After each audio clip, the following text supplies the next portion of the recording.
Where is that overlap between the commercial part and the civil military part? For instance, when you have an app and it says, click ask app not to track, does that block it? No. Actually, I'm going to grab my smartphone here for a second and just kind of show you a quick, just, as you know, your smartphone is full of apps, right? As we know, apps are no different than any malware.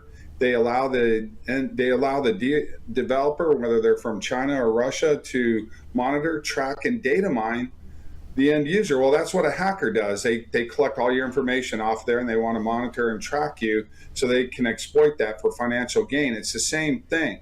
So when you get a targeted ad on your phone, when you're talking about tennis shoes, and you're with your friends, and then you go home and you see those ads fill your social media feeds and appear maybe in emails to you.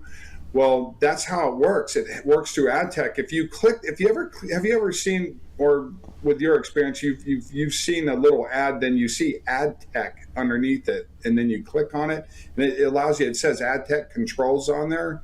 Well, that's the ad tech server that sends you that ad. Now, how and why I think Russia and China have the same capabilities as Palantir is because through Google's ad tech platform, or their main core, there's an ecosystem of micro ad tech cores all over the country supporting over 35,000 advertisers, data brokers, and other entities connected or dependent on the targeted advertising industry. And I tracked ad tech cores to jurisdictions in China and Russia, which allows me to believe that if Palantir has mirrored this technology, then obviously the Chinese and Russians do, because that's how you get that ad. Many people tell me, I don't have Temu on my phone, but I got a Temu ad about something I was talking about. Well, you don't have to have Temu or TikTok on your phone, because that information that Google, Apple, Microsoft, Meta, Amazon collected on you gets uploaded into the ad tech core underneath what's called an identifiable digital DNA profile, which is like an avatar of yourself. It's a user profile, and all your personal information is collected in there.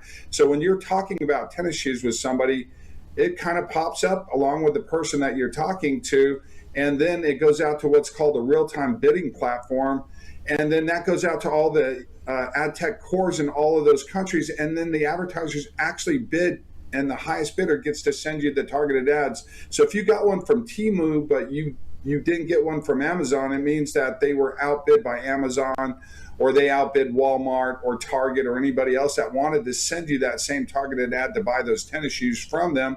They just outbid them, which means that if it identified you, then that means Temu and those ad tech cores in China already have your information. And if they can mirror the same capabilities as Palantir Technologies, then that means they're getting the information either directly or indirectly from these ad tech cores to hunt people down.